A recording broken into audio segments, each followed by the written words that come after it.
and this has been developed by the Center of Excellence at the Galgotias University.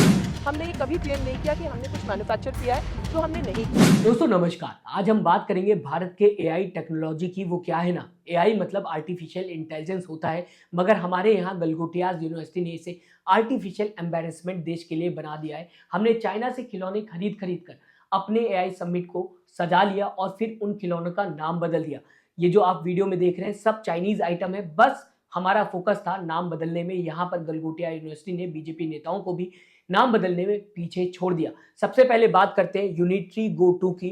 ये एक robo dog है, इसकी असली company unitary robotics है, जो कि चाइना की कंपनी है। ये रोबोट आपको ऑनलाइन करीब $2800 का मिल जाता है, जिसको गलगोटियाज यूनिवर्सिटी ने एआई समिट में अपना नाम ओरायन दे दिया और कह भी दिया कि हमने 350 करोड़ से ज्यादा एआई और टेक्नोलॉजी में खर्च किया है। उनकी प्रोफेसर नेहा सिंह ने डीडी न्यूज के डिलीटेड वीडियो में क्लेम किया कि ये ओरायन हमारे सेंटर ऑफ एक्सीलेंस ने डेवलप किया है। You need to meet Orion, and this has been developed by the Center of Excellence at the Galgotias University. और यूनिवर्सिटी ने भी इसे करीब 350 करोड़ के एआई इकोसिस्टम का हिस्सा बताया। अब चाइना दोस्तों इस पूरी खबर को लेकर दुनिया भर को बताने की कोशिश कर रहा है कि हमारा GoTo इंडिया ने लेकर उसका नाम बदल दिया और अब उसे अपना क्लेम कर रहा है। हंसता हुआ चाइना दिखाई दे रहा है। गलगोटियाज यूनिवर्सिटी ने एक और खिलौना खरीदकर उसका नाम बदला है, सिर्फ एक नहीं।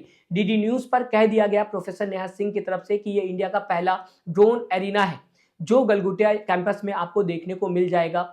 सच ये है कि ये striker V3 ARF semi assembled set है, जिसकी कॉस्ट लगभग $453 के आसपास है ऑनलाइन, जो आप खरीद सकते हैं। मतलब नाम बदलने का काम जो है वो गलगोटिया यूनिवर्सिटी तेजी से कर रहा है। गलगोटिया यूनिवर्सिटी को लेकर डीडी न्यूज ने भी खबर दिखाया और चाइनीज रोबोट को गलगोटियाज यूनिवर्सिटी के रिसर्च का हिस्सा बताया गया।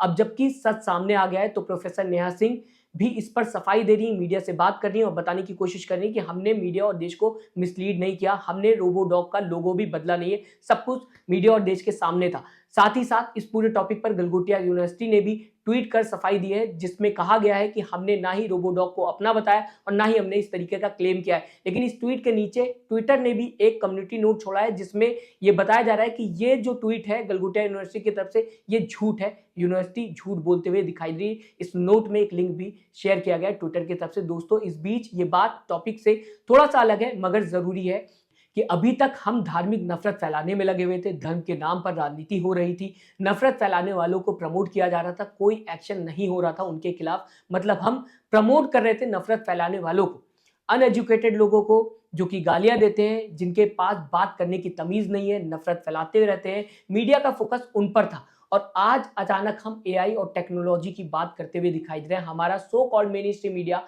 आज शाम को ही 500 साल पुरानी धर्म के आधार पर खबर आपको बताएगा। ये क्लेम किया जा सकता है। क्या ऐसे में हम टेक्नोलॉजी और फ्यूचर की बात करेंगे? समझिए हमारी मेन स्ट्रीम मीडिया का फोकस साइंटिस्ट, इंजीनियर, डॉक्टर पर है ही नहीं। बाबर बाइसेक्सुअल था कि नहीं था, इस पर हमारी मेन स्ट्रीम मीडिया आपको खबर बता रही है। हम 500 साल पुरानी बात कर रहे हैं, हम पास्ट की बात कर रहे हैं, हमारा ध्यान टेक्नोलॉजी पर नहीं है। तो इस तरह से क्या देश आगे बढ़ेगा? नाम बदलने से कभी भी डेवलपमेंट नहीं होता है, जैसा कि गलगोटिया यूनिवर्सिटी को लगा और आखिरकार उसे एआई समिट से बाहर का रास्ता दिखा दिया गया, क्योंकि गलगोटिया यूनिवर्सिटी ने नाम बदलने को ही डेवलपमेंट समझा। ये एक बहुत बड़ा एग्जाम्पल है बीजेपी नेताओं के लिए, जो नाम बदलने को डेवलपमेंट समझते और नाम बदलने पर ही राजनीति करते हुए दिखाई देते। जब तक पूरा देश एक साथ नहीं होगा तब तक किसी का भी विकास नहीं होगा। प्रधानमंत्री नरेंद्र मोदी ने कहा था ना, सबका साथ सबका विकास, ये हकीकत है। जब तक सबका साथ नहीं होगा किसी का भी विकास नहीं होगा। हम जब तक नफरत फैलाते रहेंगे, जब तक 70 साल पुरानी बात करते रहेंगे, जब तक 500 साल पुरानी बात करते रहेंगे, जब तक नफरत फैलाने वालों को प्रमोट करते रहेंगे, तब तक एआई और टेक्नोलॉजी में हम बात नहीं करेंगे। हम अपने साइंटिस्ट और अपने डॉक्टर्स को रिस्पेक्ट नहीं देंगे, उनको आगे लाना चाहिए ताकि हमारा देश आगे बढ़ सके। फिलहाल इस पूरी खबर को आप किस तरीके से देखते हैं दोस्तों, अपनी राय कमेंट बॉक्स में जरूर लिखिएगा। साथ ही साथ चैनल को सब्सक्राइब, वीडियो को लाइक करना मत भूलिएगा। दोस्तों अपना ख्याल रखिएगा। नमस्कार।